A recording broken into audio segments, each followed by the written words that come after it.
नमस्कार रसिक हो. संस्कृतन मुंबई तुम्हाला अक्षय दिवाळी या कार्यक्रमाच्या शुभेच्छा देत आहे. आज मालिका तिसरी प्रतिमा आणि प्रतिभा हा आपला कार्यक्रम आहे. या कार्यक्रमामध्ये आज आपण एका खास व्यक्तिमत्वाला भेटणार आहोत, जो एक उत्कृष्ट समाजसेवक सुद्धा आहे. समुद्र आणि मुंबईकर ह्याचं एक अतूट नातं आपल्याकडे आहे. आपण मरीन ड्राईव्हचा क्वीन्स नेकलेस पहा किंवा अगदी उत्तमचा समुद्र बघा, प्रत्येक समुद्र सपाटी आपल्याला फारच आवडते. समुद्र म्हटलं की अथांग, समुद्र म्हटलं की एकांत. एकटेपणाला पण समुद्राची साथ हवी, एकांतात सुद्धा समुद्राची साथ हवी. पण ह्या समुद्र किनारी फिरताना आपण एक सामाजिक घटक म्हणून काहीतरी विचित्र वागतोय का, याचा विचार करण्याची आज वेळ आलेली आहे. कारण या समुद्र किनाऱ्यावर फिरत असताना आपण आपल्या कळत आणि न कळत काहीतरी दुराचार दुर्व्यवहार करत आहोत, आणि तो म्हणजे आपण समुद्र किनारा खराब करत आहोत. आपण तिकडे अत्यंत दुर्गंधी पसरेल अशी काही केर कचरा पसरवत आहोत. आणि ह्या सर्वाचा एक अनुभव लक्षात घेऊन आज आपल्याकडे तरुण समाजसेवक आलेले आहेत, ज्यांनी ह्या गोष्टीला फक्त पाहिलं नाही तर ती बदल लक्षात घेऊन त्यासाठी एक विचार अंमलात आणला आणि तो यशस्वी सुद्धा करून दाखवला.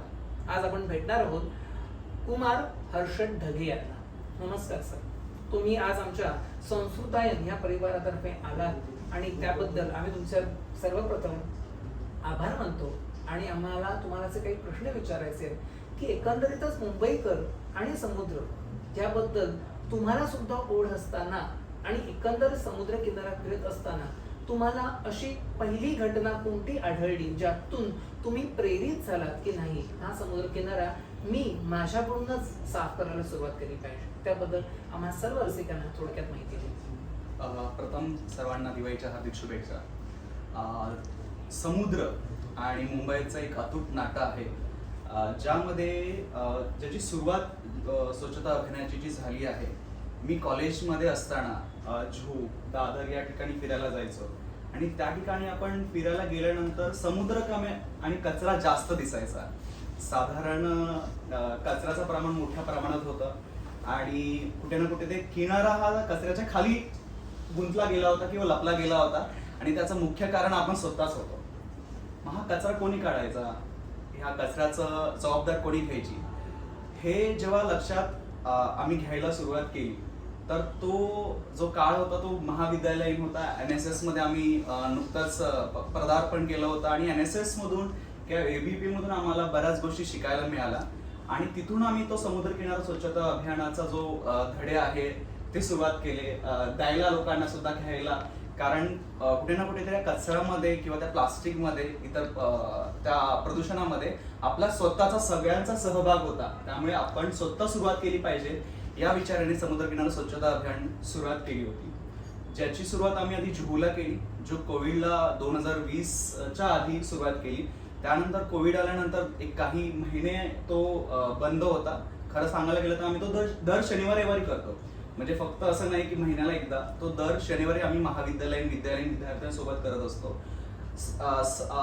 आधीच्या काळामध्ये हा जुहूला सुरुवात केला. त्यानंतर आम्ही काही काळानंतर 4 समुद्र किनारे दत्तक घेतले, ज्यामध्ये उत्तण, वेलंकणी, गोराई, मनोरी असे समुद्र किनारे सोबत आम्ही दत्तक घेऊन काम करायला सुरुवात केली. पण ह्या सगळ्याची सुरुवात करत असताना तुम्हाला एक मनुष्यबळ आवश्यक होतं. बरोबर. मग तुम्ही हे मनुष्यबळ कसं काय मिळवलं, आणि त्या मंडळींनी तुम्हाला या कामासाठी साथ देण्यासाठी होकार कसा दिला? कारण की यात सुद्धा व्यवधानं निश्चित आली असते तुम्हाला. बरोबर. समुद्र किनारा म्हटला तो काय काही स्क्वेअर मीटरचा भाग नाहीये, कित्येक किलोमीटरचा भाग आहे, ज्यामध्ये एकट्याने किंवा एकाचे 2 हात करणं गरजेचं आहे. आणि मुळात तो जो परिसर आहे, समुद्र किनारा आहे, तो साफ करताना काही एकट्याला ती जबाबदारी झेपणं किंवा पेलणं मला वाटत नाही ते कितपत योग्य किंवा कितपत ते जमेल. त्यामुळे साधारण सुरुवातीला आम्ही कॉलेजचे विद्यार्थी किंवा कॉलेजचे मित्रमंडळी किंवा शाळेचे जे काही मित्रमंडळी होते त्यांना आम्ही सोशल मीडियावरती मेसेज करून त्यांना जे काही हा जो प्रकार आहे आणि हा जो प्रसार आपण समुद्र किनाऱ्यावरती मांडलेला आहे ते जे काही प्रॉब्लेम्स आहेत ते लोकांपर्यंत पोहोचवले. आणि सोशल मीडियावरून ही टीम सुरुवात आधी केली, ज्यामध्ये माझे काही शाळेचे जिवलग मित्र आहेत, कॉलेजचे काही मित्र आहेत, ज्यांनी याच्यामध्ये सोबती घेतली. आज 5 वर्ष झाली साधारण, तरी ते मित्र अजूनही कंटिन्यू माझ्यासोबत आहेत आणि आम्ही गेली 5 वर्षामध्ये 350हून अधिक स्वच्छता अभियान दर शनिवारी राबवत आहोत. त्या व्यतिरिक्त आम्ही 2,500 टनहून अधिक कचरा या समुद्रकिनाऱ्यावरून काढलेला आहे. 2.5 टन म्हणजे 2,500 टन, म्हणजे तुम्ही विचार करा, 1 टन म्हणजे 1,000 किलो. आणि कित्येक जलाशयांचे आम्ही प्राण वाचवलेले आहेत आणि आम्ही पुढेही ते कंटिन्यू करत आहोत. पण हे सगळं करत असताना तुम्हाला समाजाचा एक घटक म्हणून कायदा सुव्यवस्था यांची मदत कशी झाली? त्यांची तुम्हाला परवानगी मिळाली का?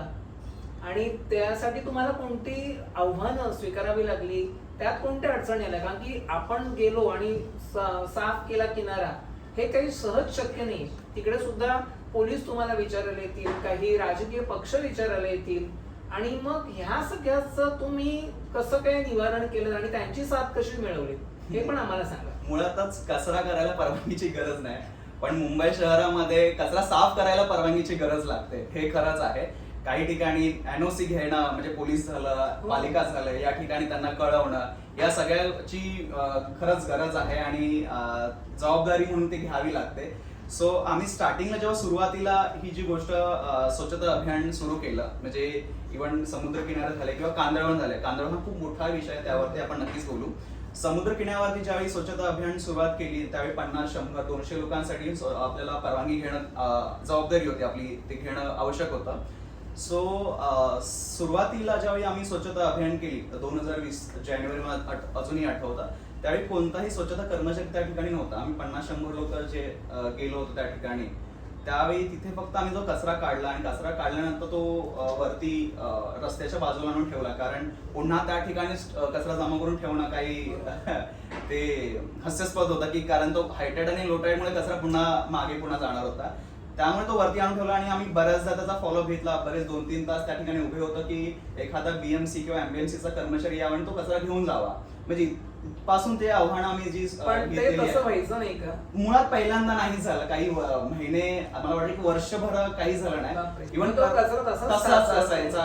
कधी कोणी आलं, कोणती गाडी आली तर ते घेऊन जायचे, अदरवाईज ते तिथेच काही सामान्य नागरिकांप्रमाणे त्याचं दुर्लक्षित प्रकार हा महानगरपालिका सुद्धा दुर्दैवाने झालेला होता. त्यामुळे त्यांनाही जागा करणं ही तुमची एक जबाबदारी बनलेली होतं आमच्याकडे. आणि तुम्हाला मी खरं सांगेन, त्या 40 समुद्रकिनाऱ्याला दत्तक घेणं म्हणजे आम्ही जाऊन फक्त 2 तास तिकडे स्वच्छता अभियान केलेलं नाहीये, तर त्याच्यामध्ये काय काय आम्ही बदल घडवलेत किंवा काय काय परिवर्तन त्या ठिकाणी घडवलं ते मी सांगू इच्छितो. एकतर काही पहिली वर्ष म्हणजे 2020चं जे वर्ष आमचं गेलं, कोविड सुद्धा होता, तिकडे कर्मचारी कोणतेच नव्हते. तर त्या कर्मचाऱ्यांना जागा करणं, अधिकाऱ्यांना जागा करणं आणि कंटिन्यू त्या ठिकाणी दर दिवशी स्वच्छता कर्मचारी तिथे असणं गरजेचं आहे, हे आम्ही त्यांना पटवून दिलं. त्यानंतर आत्ता मला सांगायला आवडेल की आत्ता दर दिवशी म्हणजे सकाळी 7 ते 3 वाजेपर्यंत स्वच्छता कर्मचाऱ्यांचा एक स्क्वॉड प्रत्येक बीचवरती आहे, या 4 बीचवरती. सो ते आमच्यासाठी एक यशस्वी परिवर्तन किंवा बदल घडलेला आहे. शिवाय मशिनरी, कारण आपण हाताने किंवा ते 10 कर्मचारी जरी प्रत्येक बीचवरती असतील, एवढा किलोमीटरचा जो परिसर आहे तो कसा काढणार हाताने? मॅन्युअली ते काढणं पॉसिबलच नाहीये. सो तिथे डंपर आलेले आहेत, तिथे इतर जेसीबी आलेले आहेत, वेगवेगळ्या मशीन आलेल्या आहेत. समुद्र किनाऱ्यासाठी जे काही गरजेच्या मशीन आहेत त्या प्रदूषण कंट्रोल बोर्डकडून आम्ही घेऊन आलेलो आहोत. सो असे बरेच त्या ठिकाणी बदल घडलेले आहेत. त्या ठिकाणी पर्यटनाची पर्यटन मोठ्या प्रमाणात त्या समुद्र किनाऱ्यावरती. गोराई जर आपण ऐकलं तर मुंबईचा मोठा परिसर तो गोराई पर्यटनासाठी जाणला जातो. तर त्या ठिकाणी कोणतेही बोर्ड नव्हते की तिथे कचरा टाकू नये, कचरा टाकण्यासाठी कोणतेही डस्टबिन्स नव्हत्या, त्या गोष्टी त्या ठिकाणी सुधारणा झालेल्या आहेत. टॉयलेटची सुविधा नव्हती त्या ठिकाणी, जी गरज आहे बीचवरती किंवा पर्यटन ठिकाणी, तर त्या गरजा तिकडे फुलफिल झालेल्या आहेत. सो असे बरेच बदल त्या ठिकाणी घडलेले आहेत. आणि हे समुद्र किनारा स्वच्छता किंवा ह्या 2-3 तासाच्या दर शनिवार रविवारच्या गोष्टीमुळेच घडलेले आहेत असं मी मनापासून सांगू इच्छितो. तुम्ही मागची 3-4 वर्ष किंवा 5 वर्ष हे काम करत आहात, तुम्ही आत्ताच तरुण आहात. मला तुम्ही सर्व रसिकांना सांगा की तुम्ही हे काम कोणत्या वयात सुरू केलं? माझं त्यावेळी वय 20 होतं, 19-20 होतं ज्यावेळी सुरुवात केली. तुम्ही हे लक्षात घ्या की 20व्या वर्षी आजचा तरुण ह्या हिरिरीने क्वचितच आपल्याला काम करताना दिसतो. हर्षदजी, मला एक सांगा, तुमचा हा एक जो दल बनलेला आहे त्या दलाचं काही विशिष्ट नाव आहे का? फॉर फ्युचर इंडिया, म्हणजे हे आधी सांगायला हवं होतं, कारण फॉर फ्युचर इंडिया हे आमच्या मिशनचं नाव आहे, जे टुवर्ड्स बेटर नेशन, म्हणजे भारताला चांगल्या दिशेने घेऊन जाऊ शकतो. कारण आता सध्या आपलं इलेक्शनचं वेळ आहे, ज्यामध्ये आपल्या प्रत्येक नेते मंडळीमध्ये कुठेच मी बघितलं नाहीये की एखाद्या प्रचारामध्ये किंवा त्याच्या वचनांमध्ये निसर्ग बदल किंवा निसर्गाचे जे काही प्रॉब्लेम्स आहेत ते आम्ही सॉल्व्ह करून देऊ असे अजूनपर्यंत घडलेलं मला मी कुठेच कोणत्याच निवडणुकीमध्ये बघितलेलं नाही. पण हा बदल आजची जी पिढी आहे ती घडवू शकते, या विचाराने आम्ही ती सुरुवात केलेली आहे. होप सो की नेते मंडळी जागे होतील, अधिकारी जागे होतील आणि पर्यावरणाच्या जी हानी आपल्या मुंबईमध्ये होते, कारण जर हवेचं प्रदूषण बघितलं, कचऱ्याचं प्रदूषण बघितलं, पाण्याचं जे आपण गटर वगैरे डायरेक्ट समुद्रात सोडतो त्याचं प्रदूषण बघितलं, कांदळवनाचा ऱ्हास आपण करतो आहे, कारण कांदळवन हा खूप सेन्सिटिव्ह टॉपिक आहे. आपण समुद्र किनारपट्ट्यावर जे कोस्टल लाईन मध्ये आपण राहतो, CRZ वरती जे आपलं शहर वसलेलं आहे, त्यासाठी कांदळवन हा खूप महत्वाचा विषय आहे, जो ऑलरेडी प्रोटेक्ट झोन आहे, ज्या ठिकाणी आपण बिल्डर्स किंवा विकासक त्या ठिकाणी डायरेक्ट व्हायलेशन करत आहेत, त्यांना रोखणं गरजेचं आहे. अशा बऱ्याच गोष्टी आहेत ज्याच्यावरती आपला प्रकाश किंवा पडणं गरजेचं आहे.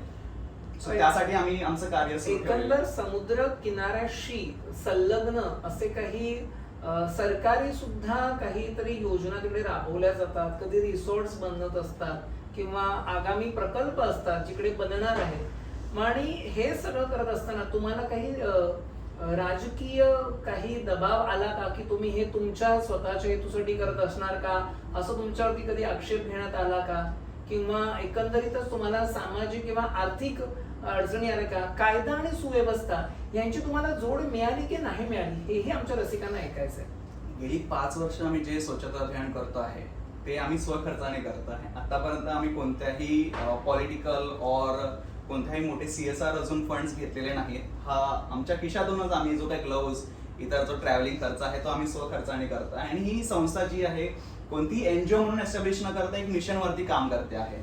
सो ते पहिलं आपण क्लिअर करूया. दुसरं, राजकीय दबाव किंवा जो म्हणू शकाल की विकासकांचा जो दबाव आहे की एखाद्या पोस्टलला एखादा कोणता मोठा प्रोजेक्ट आला, सो त्या ठिकाणी हमखास व्हायलेशन होतं, कांदळवनाचा ऱ्हास होतो किंवा CRZचं व्हायलेशन होतं. सो त्या ठिकाणी आमचा हाच मुद्दा असतो की विकास व्हावा, परंतु तो पर्यावरणाला हानी न होता करण्याचा प्रयत्न करण्यात यावा. सो आमच्या बऱ्याच हरकती असतात ज्यावरती ते लक्ष देतात. पण हो, दबाव मोठ्या प्रमाणात येतो ह्या करत असताना. दबाव आल्यानंतर मग तो न्यायालयीन प्रक्रिया करणं गरजेचं असतं. सो या गोष्टीवरती सुद्धा आम्ही काम करतो. मग एखादी चांगली गोष्ट सुद्धा करण्यासाठी तुम्हाला ती सिद्ध करावी लागते की त्यात तुमचा कोणताही स्वार्थी हेतू नाहीये की तुम्ही समाजसेवक म्हणून एकंदर हे पूर्ण काम करत आहात, ते स्वखर्चाने करत आहात. मला तुम्हाला तोही प्रश्न विचारायचा की जेव्हा तुम्ही समुद्र सपाटी साफ करायला जाता तेव्हा तुम्हाला जे काही ग्लोव्स वगैरे लागतात, तेव्हा तुम्ही एवढी सगळी सामग्री कुठून मिळवता आणि कशी मिळवता ते आपण आम्हाला जाणून घ्यायचंय. आणि आम्हाला जर का इथल्या नवीन पिढीला जर का तुम्हाला जॉईन व्हायचं असेल तर तुम्ही आज इथे सांगू शकता की त्यांनी तुम्हाला संपर्क कसा साधावा. खरं तर गेली 5 वर्ष जसं मी सांगितलं, ग्लोव्ज किंवा इतर रिफ्रेशमेंट, ट्रॅव्हलिंग हा जो काही छोटा मोठा खर्च आहे तो आम्ही आमच्या स्वखर्चाने करतो. कधी एखादी काही मोठे कंपनी, कॉर्पोरेट सेक्टरच्या जेव्हा एम्प्लॉईज येतात, सो तेही काही छोटे मोठे स्पॉन्सरशिप घेत येतात ते की महिनाभर तुम्ही आमच्याकडून ग्लोव्ज घेऊ शकता किंवा ट्रॅव्हलिंगचा खर्च होऊ शकता. सो असं आता सध्यापर्यंत चाललं आहे. येणाऱ्या भविष्यात मला माहित नाही की आम्ही कितपत पुढेपर्यंत, कारण आर्थिक गरज तर ऑफकोर्स त्या सगळ्या छोट्या मोठ्या गोष्टीसाठी लागते.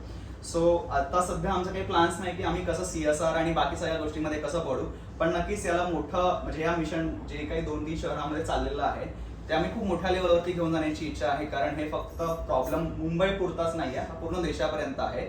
आणि जर कोणाला या मिशनमध्ये जोडायचं असेल तर फॉर फ्युचर इंडिया हे एक सोशल मीडियावरती, इंस्टाग्रामवरती हमखास गाजलेलं पेज आहे, तुम्ही त्यासोबत कनेक्ट करू शकता. और even I am Harshad Dhage, म्हणजे माझं स्वतःचा पेज आहे जे नेचरसाठी नेहमी आम्ही त्याच्यासाठीच वापरलो होतो. सो त्याही पेजवरती तुम्ही कनेक्ट होऊ शकता.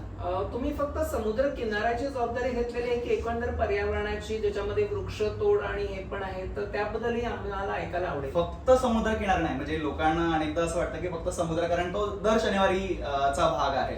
पण आम्ही कोस्टलमध्ये बऱ्याच गोष्टी येतात, जसं की आता कांदळवन झालं. कांदळवनाविषयी मी तुम्हाला सांगू इच्छितो की कांदळवन हे 2005 आणि 2018ला प्रोटेक्ट केलेलं, न्यायालयीन प्रक्रियेमध्ये प्रोटेक्ट केलेला भाग आहे, ज्यामध्ये तुम्ही साधारण कोणत्याही बाग बगीचेमध्ये असं सहज फिरू शकता, पण त्या ठिकाणी तुम्हाला जाण्याची किंवा 50 मीटर बफर झोन मध्ये काही कृत्य करण्याची, काम करण्याची परवानगी ही न्यायालयाकडून घ्यावी लागते.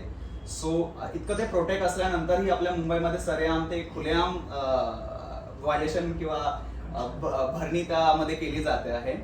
आणि शिवाय तो जसं तुम्ही म्हणालात की वृक्षतोड आपल्या मुंबई शहरामध्ये खूप मोठ्या प्रमाणात चालू आहे. म्हणजे त्यालाही जपणं आणि संवर्धन करणं खूप गरजेची, काळाची गरज आहे. जसं की छोट्या छोट्या गोष्टी, इव्हन झाडांवरती पक्ष्यांची घरटी असतात, वेगवेगळे जीवांश असतात त्या झाडांवरती.